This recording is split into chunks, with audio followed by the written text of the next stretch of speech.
Welcome back to the Enchanted Wood. We have got chapter 11. There doesn't seem to be anyone here, said Beth, cautiously looking around. Well, who lighted the candle? Asked Moonface, his big round face looking anxious. We didn't leave it burning. Suddenly the father bear gave an angry growl and pointed to his chair. Who's been sitting in my chair? And who's been sitting in my chair? Said the mother bear, pointing to hers. And who's been sitting in my chair and broken it all to bits? Squeaked the baby bear in tears. Beth giggled. This sounds like the story of the three bears coming true, she said to Franny. They'll talk about porridge next. They did. Who's been eating my porridge? Said the father bear angrily. And who's been eating my porridge? Said Mother Bear.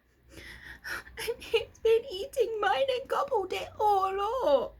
Wept the baby bear, scraping his spoon round the empty plate. It's all very mysterious, said Moonface. Somebody lighted the candle, somebody sat in the chairs, somebody ate the porridge, but who?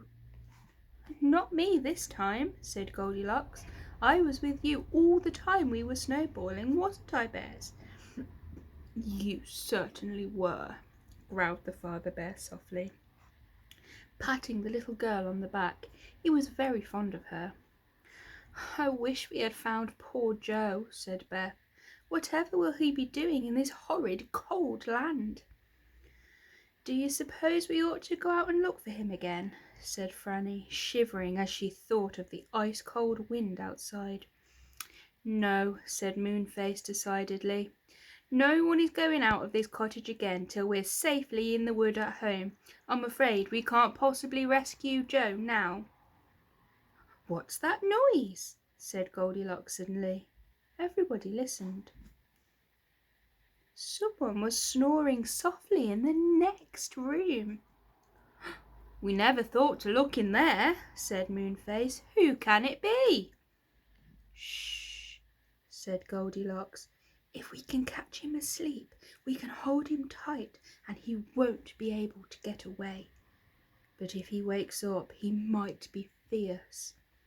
They tiptoed to the next door of the bedroom. One by one they squeezed through. Who's been lying on my bed? Said the father bear in a growly voice. Shh, said Moonface crossly. Who's been lying on my bed? Said the mother bear. Shh, said everyone. And who's been lying on my bed and is fast asleep still there? Said the baby bear. Everyone stared at the cot. Yes, there was someone there, someone covered in white. Was it a polar bear? It's a white bear, said Moonface, half frightened. Let's lock him in before he wakes, said the father bear. He might still think we are enemies. They all rushed out of the little room and slammed the door shut with a loud bang, locking it behind them. He's caught, said Moonface joyfully. Joe awoke with a jump. Who had locked him in? Had the magic snowman caught him again? He began to shout and bang on the door, and when Beth and Franny recognised his voice and yelled out loudly, Moonface, it's Joe, it's Joe, oh, it's Joe! They rushed to the door and unlocked it and flung their arms around Joe. The boy was too astonished to speak. He hugged his sisters. How did you get here? He asked. How did you get here? Cried Beth and Franny. Come into the kitchen and we'll all have some hot porridge and milk, said Goldilocks. We can talk then and get warm. So Joe went with the others, all chattering loudly about everything. Goldilocks ladled out porridge into blue bowls and made some hot chocolate. Soon everyone was putting sugar on porridge and drinking the hot chocolate. Joe poured some milk over his porridge and smiled joyfully at everyone. What an adventure this has been, he said. Shall I tell my tale first, or will you tell yours? He told his, and then Beth told how Moonface had gone to the three bears for their help, and all about the fierce snowball battle. "It's a pity about the battle," said the father bear mournfully. "The white bears are cousins of ours and have always been friendly. Now they seem to be our enemy." "Let's hope they don't discover our cottage," said Goldilocks, eating her hot porridge. "Moonface, hadn't we better make some magic and get back to the wood?" "Oh, plenty of time," said Moonface, pouring himself another cup of hot chocolate. But there wasn't plenty of time, for just at that moment Goldilocks gave a scream and pointed to the window. "Somebody looked in," she said. "Don't be silly," said Moonface. "I'm not," said Goldilocks. "I tell you, somebody looked in. Who could it be?"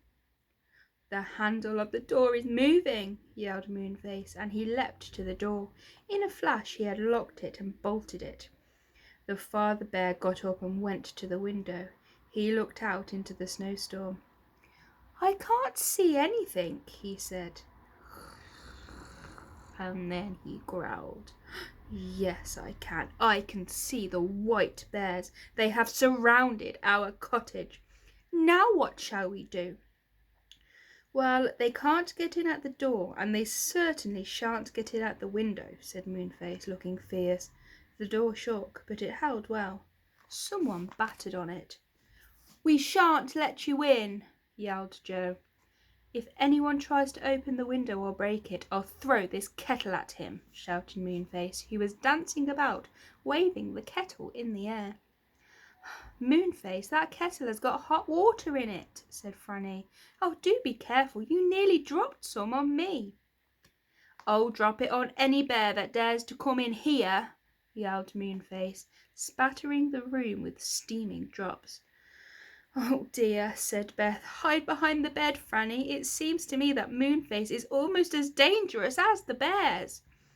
Moonface soon realised that they were right, and that waving a hot kettle around was a foolish and dangerous thing to do, so he put it down again gently. Then the father bear had an idea and dragged the big table across the room to block the door. Things were getting exciting. Joe and the girls were frightened, but they couldn't help feeling terribly thrilled too. Whatever was going to happen next? "Oomph, oomph," boomed the big bears outside, but they couldn't get in at the door or window. But they found another way. The chimney was wide and big, for the fireplace was one of the large old-fashioned kind and needed a wide chimney. One of the bears climbed up onto the roof, followed by 3 more. The first one slipped into the big chimney. Down he went, whoosh! Down went another, and the third, and the fourth. They landed with a crash onto the big hearth and hurriedly jumped away from the flames of the fire. "Surrender!" they cried to the startled children. And the bears, "Surrender! The magic snowman is outside. Let him in." I didn't think the bears could talk. That was a shock.